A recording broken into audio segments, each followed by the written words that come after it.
Young activists fighting climate change are making their voices heard on day 5 of the COP26 summit. Thousands of youth activists are gathering in Glasgow to protest against what they say is a dangerous lack of action. Laura Makin-Isherwood joins us live now from Glasgow for more on this.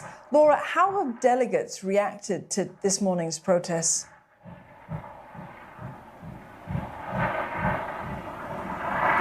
Well, it's actually only just started here in Glasgow. Behind me in Kelvin Grove Park is where the starting meeting point was. I don't know if you can hear the helicopter above, sort of keeping watch on everything.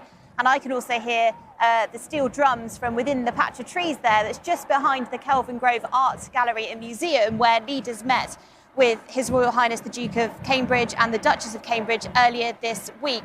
These activists are saying that they want to hear their voices heard. Basically, the future is one that they're going to have to live with and have to sort out, particularly if those consequences, those disastrous consequences of exacerbated climate change do take hold.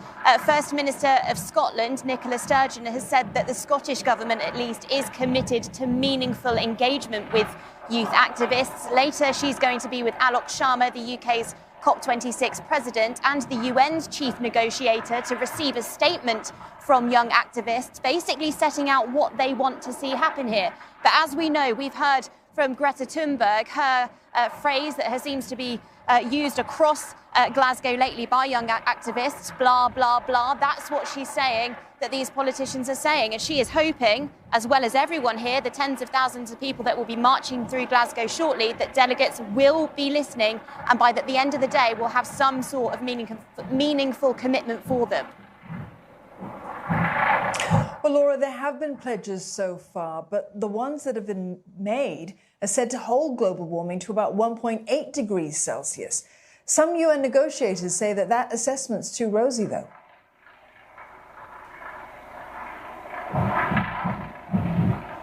Well, the target temperature, of course, is 1.5 degrees, 1.5 degrees, so that's still above the hoped for outcome, even if it is 1.8 degrees by the current pledges. And of course, that's if all countries stick to the promises that they've made. These pledges that have been made are not legally binding. So it's up to those nations and whatever governments in, 3, 4, 5 years' time take over in those nations to stick by what they've agreed here.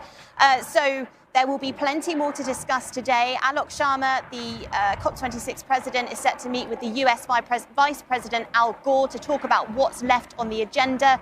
Next week, the second week of negotiations will involve discussions around cities and urban landscapes. And that is a lot left, or there is a lot left to talk about. And many will be hoping that more pledges will be made to perhaps bring that back down again, even further to that 1.5 degree target.